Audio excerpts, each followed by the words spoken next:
Hey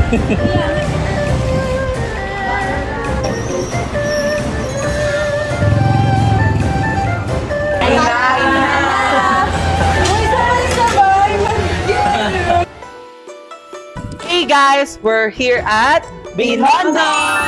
So guys, nakapag-Binondo trip na ba kayo? Kapag hindi pa, here the sign para mag-Binondo kayo. Ngayon magkahanap kami ng pwede pagkainan at i-rate namin siya from 1 to 10. And now, saan aabot ang 1-5 namin?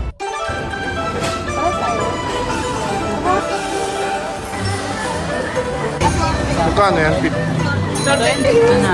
Ma'am, thank you po. Kasama pala namin yung mga kaibigan namin ngayon.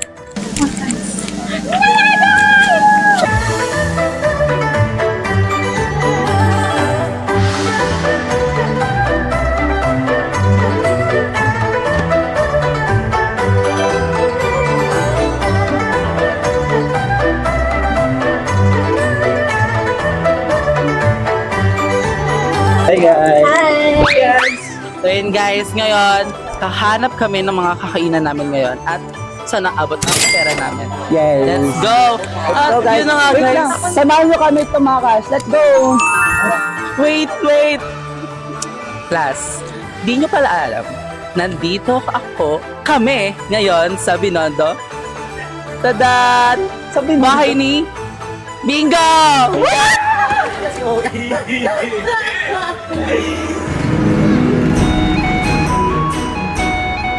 Magtatagpuan ang Binondo sa Manila, the center capital of the Philippines, at kilala ito bilang Chinatown.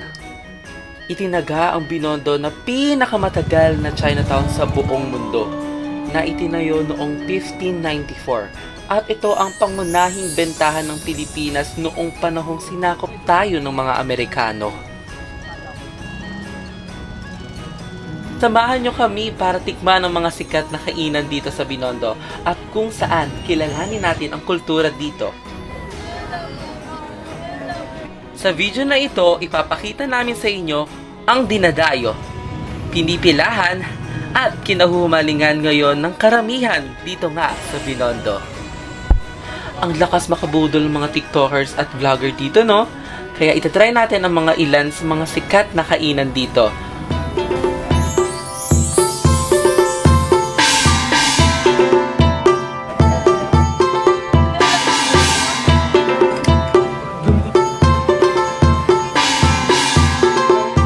Una na nga sa aming listahan,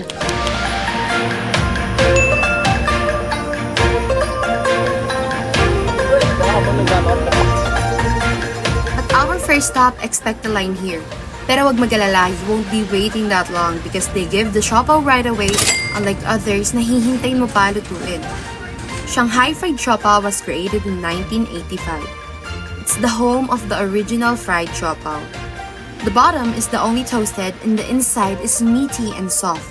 Hindi mo na kailangan ng sauce dito dahil sobrang lasa niya talaga at perfect din talaga to para sa mga veggie lovers dahil super fresh and savory flavor siya.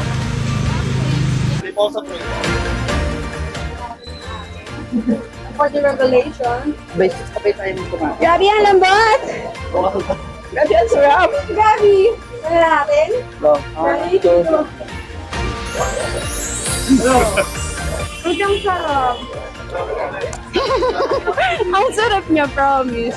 Like, Wait lang. Ang sarap na nasa yung onion. And tapos kung makikita nyo, juicy po siya. Excuse me yung lip stain. lasang-lasa yung sauce, guys. Pa-juicy siya tingnan. Tapos hindi siya dry. Yes. Kaya nagpapasarap yung napaka-juicy. Same. I would rate this as 10 out of 10. Mahilig ako. Lahat ng kakainin ko 10 out of 10. Sa akin mark ako 9. Minay na sa mapa.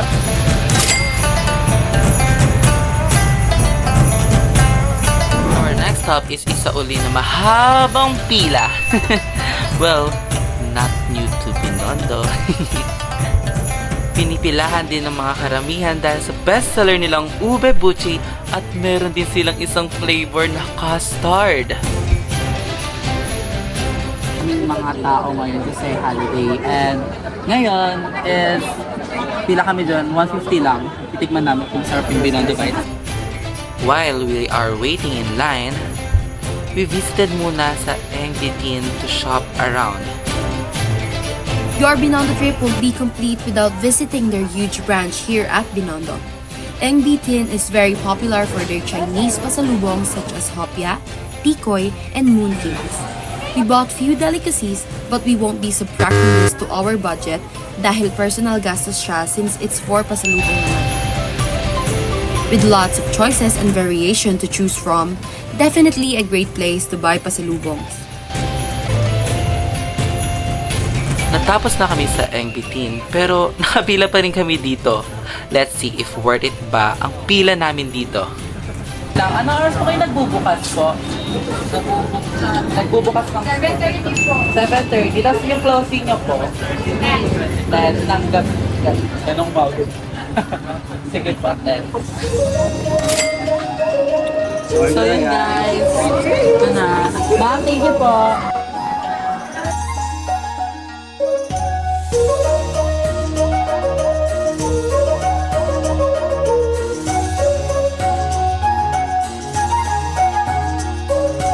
Ito na guys, kakainin na namin. First taste. 3, 2, 1, go. 3, 2, 1, 1, 1, go. Sarap eh. Lasang tikoy. Yun yung sabi. Ako. Ay, sarap. Sarap. Ang sabi mo? Ang lakas ng flavor ng ube. Ha? Accurate siya, masarap. Ube ang Suave. lakas.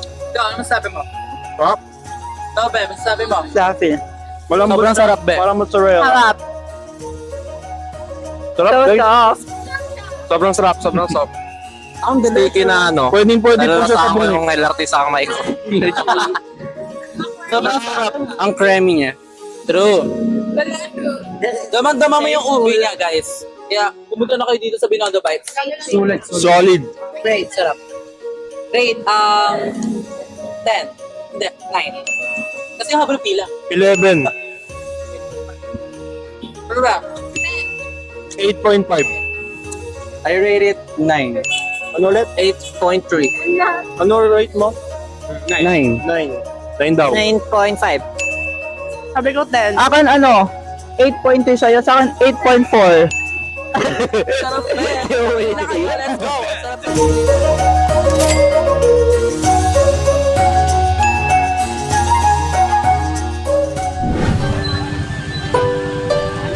It's time for lunch! LGA Fast Food is one of 2 restaurants in Binondo locally known as Estero. One of the pioneers to set up shop along the Estero, crossing Ong Pin Street. Sobrang daming tao. Ang sarap yung kain nito.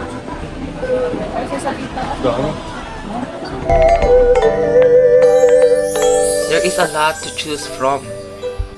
We ordered the pork spare ribs hot pot, large garlic rice, and this interesting frog leg that we didn't expect but we want to try it for the challenge. That's why this is a perfect place for those who are adventurous eaters. Best sabay-sabay yung frog. Yung frog mo.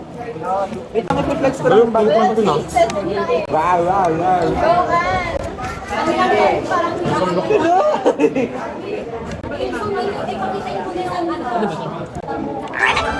Kulay itim.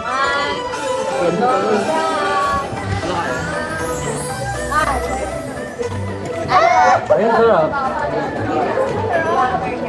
Diba ang sarap ng garlic? Nasang lang. Sarap pa sa mga. We ordered few only, since ayaw namin masyadong mabusog for the next food stop. Also, we just had food earlier.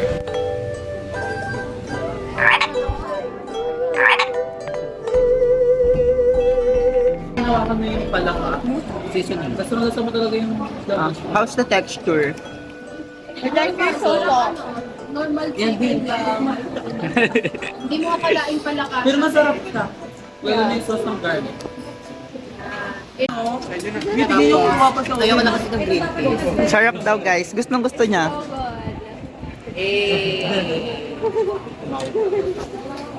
Game. Yung frog. Yung frog, okay lang naman siya, 9 out of 10. Ayoko lang yung yung parang feeling. Malambot na ano? Hindi, okay yung malambot, pero kasi may umaano pa. Parang ayoko. Ayoko. Maliit na buto. Pero okay lang. Ayoko lang ako. Yung rice. Kasi marami nakuha mong rice eh. Char. Ganyanin mo yung kabit. Overall. Mag-ano na tayo? 9 out of 10.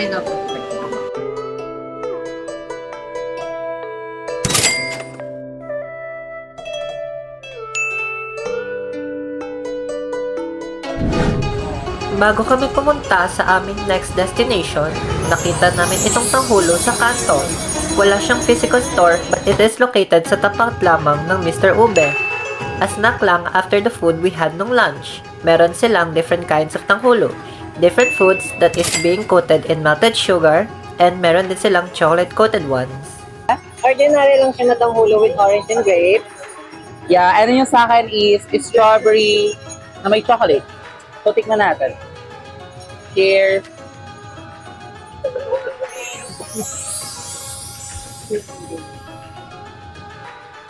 Sarap.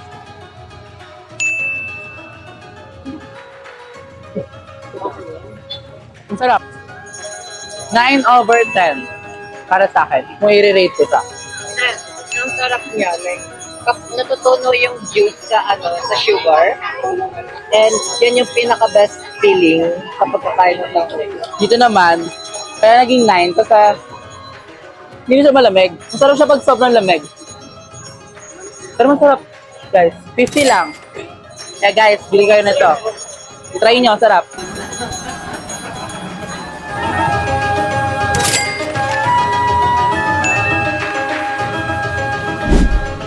For our last food stop, Dongbei Dumplings.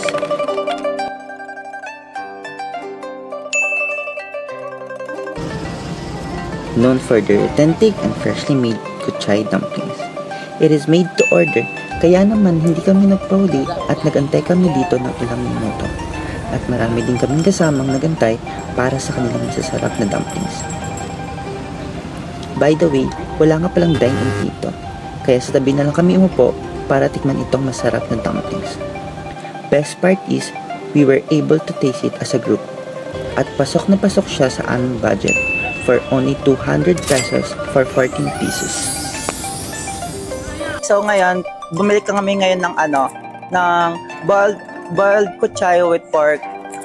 So ayun, si Ana yung mag-start na kumain. Okay, So ano mo? Ano masasabi mo, Ann? Ang niya, ang lasa niya, malasa siya, and hindi, like, in a sense that Super shy. Super sarap. Veggie. Sobra. Good. Hindi siya mukhang dry. Yung lasa ng miswa. Parang gano'n yun. Ay, miswa ba? Tama, miswa. Yung may noodles na parang sinabawan ng noodles na puti. Yun yung lasa niya. Masarap siya. Masarap siya, like, yung taste niya na so good. So good. So So good. clean, so good. So plain, so good. Ang masarap. Upgraded nung tig-siomay sa atin na tig-dodos. Ay, oo, ayun yung sinasabi ko sa'yo. Sarap siya. Dados na siomay. Kumaintindihan yan eh. Well done. Lasang dumpling. Dumpling ba to? Lasang kulay. Na dumpling. So ito guys, tikman natin tong dumpling. So, smell test muna tayo. Yes. Medyo maasim pero di naman sobrang bawa para sa akin. Yung wrapper niya, similar siya dun sa siomay na homemade, ganun yung lasa niya. Lasang veggie talaga. May parang napaklang lasa. Veggie ball. Yan. Tsaka lasang And malalasa mo na fresh talaga siya. Kasi iba yung frozen tsaka sa lasa nito. Masarap. Ikaw. Na-distract ka ba sa mic? Sorry.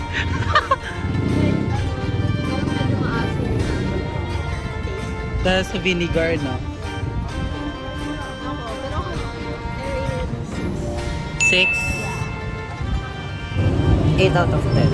7 out of 10. 9 out of 10. 8. 9 over 10. 7.5. 8 over 10. 9 over 10. 10 daw, guys. 10.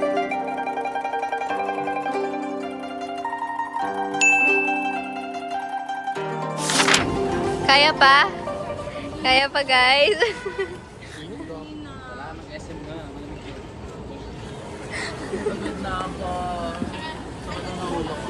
Init dito ba sa China? Hey guys! Here's the end of our food travelogue in Binondo! Yes, kung gusto niyo pumunta dito, may guide na kayo kung saan kayo pupunta, sa mga presyo ng mga pagkain, at sa kung ano ang lasa nila. And I hope guys na nag-enjoy kayo talaga dito sa aming travel log dito sa Binondo! Yay! So guys, so overall na manage namin yung budget namin na 1.5. So makikita niyo na budget natin guys, yung 1.5.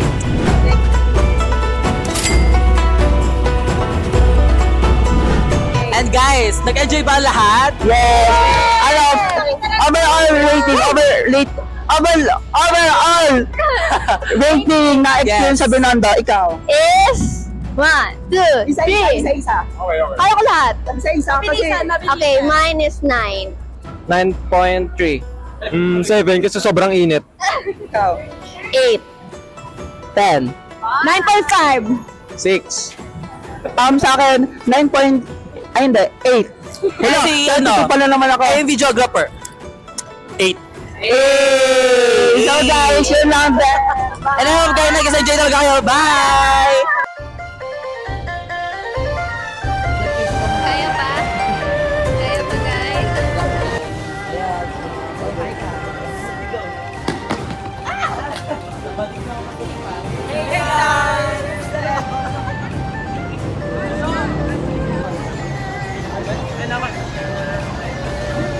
So yan guys.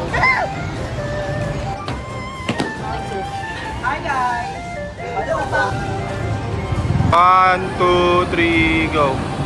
Hey guys! Here's the end of our food